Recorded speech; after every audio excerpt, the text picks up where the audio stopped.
you originally committed to play at Notre Dame, and then Yep. a little coaching change took place. So tell everyone about that. Yeah, so I committed to Notre Dame at a very young age. I think I was 13 when I committed. And then over the course of the year, or throughout the years, I just honestly I had a change of heart, and I just wanted I didn't know what was best for me at such a young age. And then I decommitted, and then when I decommitted, Brandon Naurato became the head coach at Michigan. And I worked with NAR since I was like 10 years old. Like, I remember my dad was a scout for the Hamilton Bulldogs in the O.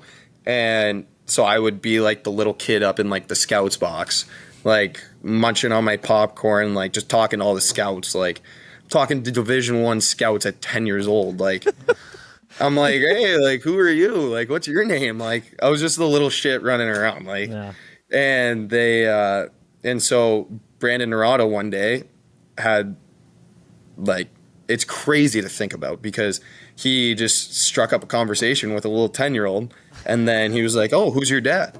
And I'm like, Jimmy McGroarty. And he's like, Jimmy McGroarty? He coached me in juniors.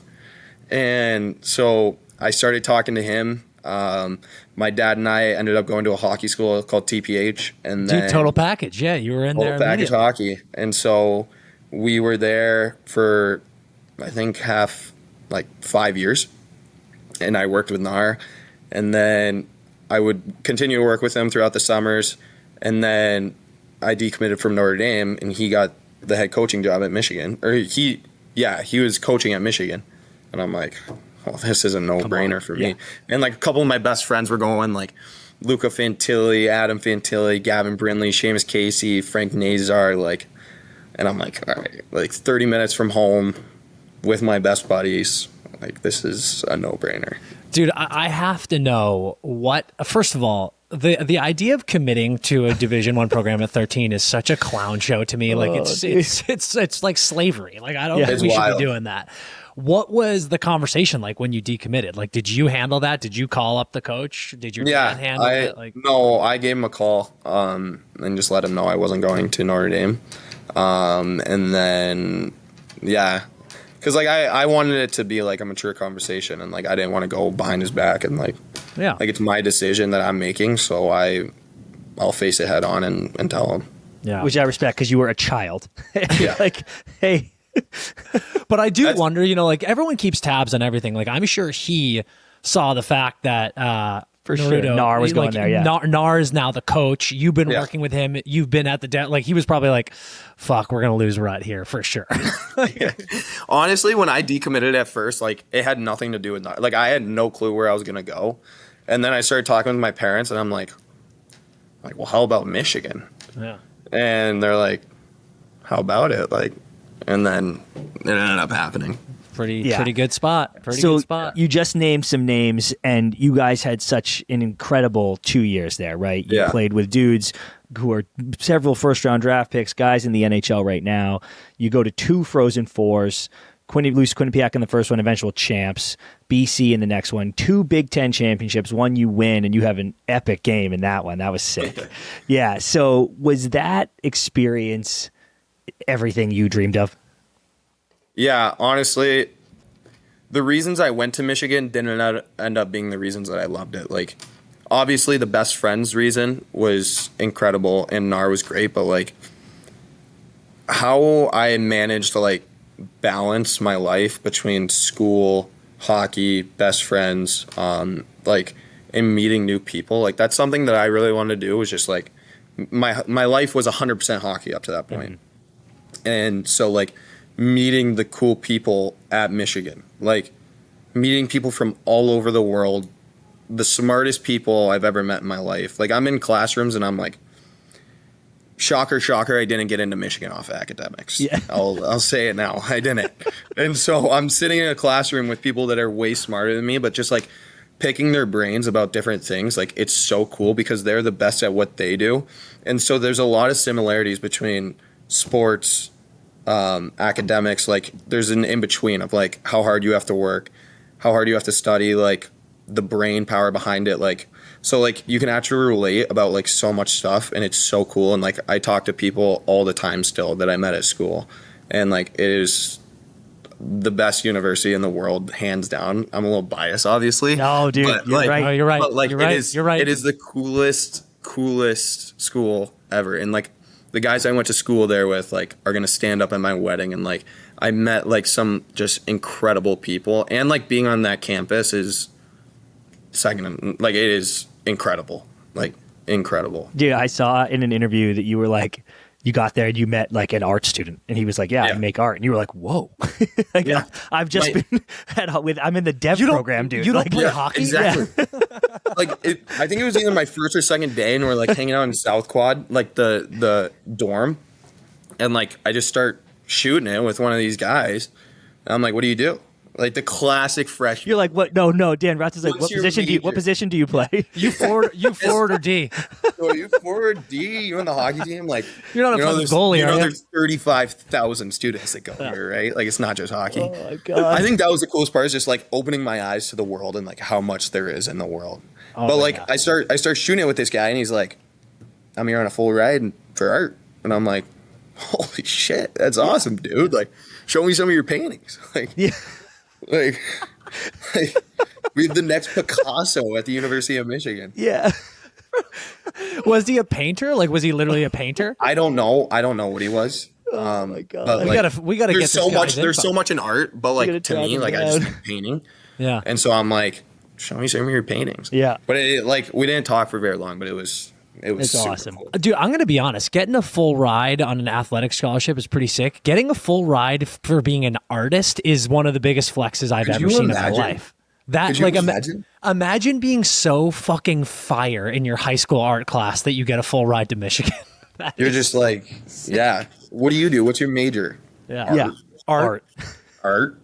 God, Sure. Jesus. That is, Sure, that is dude. electric. Will be hard to pin down one, but just what's like a favorite game that comes to mind? Maybe it was Big Ten champ or one of the duels in the D, whatever. But like any epic games come to mind from that run you guys had? Oh, wow. I would say it's actually such a. I would say my favorite memory is Game 1 versus Wisconsin in the Big Ten playoffs. We like horrible snowstorm. Yost sells out every night, and it was probably half packed. And it goes to overtime. We score a late goal to tie it up, and we're in overtime, and like we're working, like we kept going, and I get the puck in the corner, and I move it low to high to a guy named Stephen Holtz. He had no goals in his college career, and it's actually such a crazy story. Like he had he was put into a medically induced coma earlier that year. Yeah, earlier that year. Jesus. And so like just the battle he had to come from, like from that point to even just playing hockey ever again, but like being in that game, Being on the ice like, in overtime. The guys, like everybody loves him. Like he's an engineer, like he is the smartest guy in that locker room by a mile, and everybody's favorite guy. And he scores his first career college goal in overtime in the Big Ten quarterfinals, and like just going up to him and hugging him, and like guys were like emotional in the locker room after. Like it was just such like a heartwarming, like amazing story for him. And like he goes and sellies in front of the children of Yost, and like he was just like, it was by far the coolest story that I've ever been a part of. I can't believe I didn't know this, dude. That is so awesome. Oh Yeah. my I remember God. I have that chills, dude. Literally just gave me chills listening to that Yeah. story. Yeah. That's epic. Jesus. That's incredible. What an answer. So, I mean, I hate doing this, but as a big Michigan guy, I need to know, with you being there on such good teams, earlier when you were mentioning all the guys, it's like, it's absurd how many of those dudes were on this team. Yeah. Is there a part of you that every now and then when you think back on those days, with as much love as you have for it, that you're like, how the fuck did we not win a natty? Oh my gosh. Every time we get back together, like Yeah, right. it's like we'll be sitting there like at a dinner, and we'll be like, are you kidding? Yeah. Dude, Or like, how did we not win that? And then like guys will start chirping each other like I missed an open night. Goalie robbed me. And they're like, well, if Rut buried this one. Yeah, yeah. And like Everything we're just would like be messing different. around with Yeah. each other. Yeah. But like it was such a tight group, and like the leadership group we had that year, like taught me so much about like being a pro, but also just like being a good person. Like it's human nature. Like I've only played hockey, went to NTDP, just got drafted 14th overall, and I'm coming into Michigan. Like I got a little bit of swagger. Like I'm feeling good, and like just them teaching me like how much I've learned and how to like just be a good human. Like, oh, like I can't thank them enough for like how much they helped me with everything.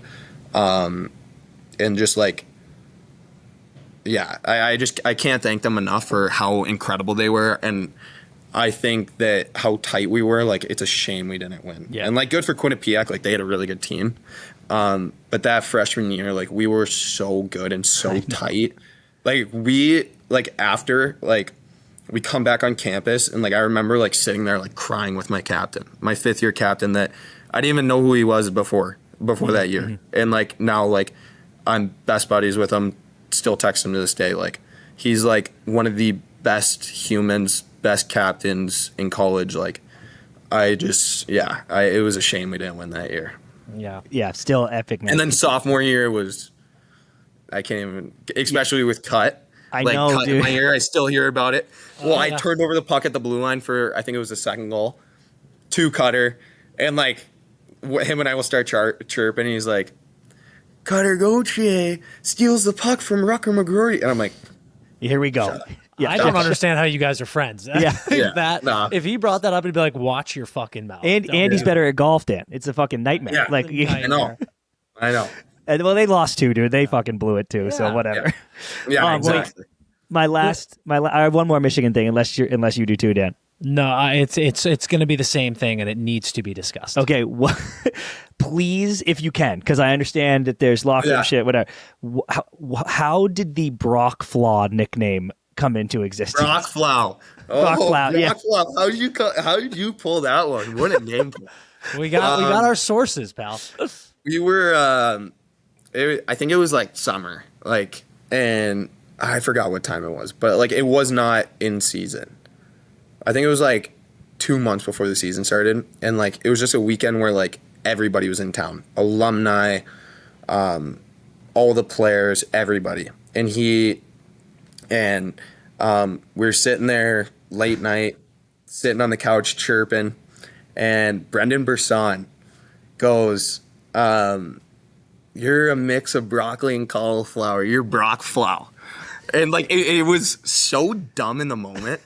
Like the dumbest thing I've ever heard, but guys just started rolling. Like everybody was rolling. And Brendan Bersan is one of the funniest guys I've ever met in my life. Yeah, like, we know.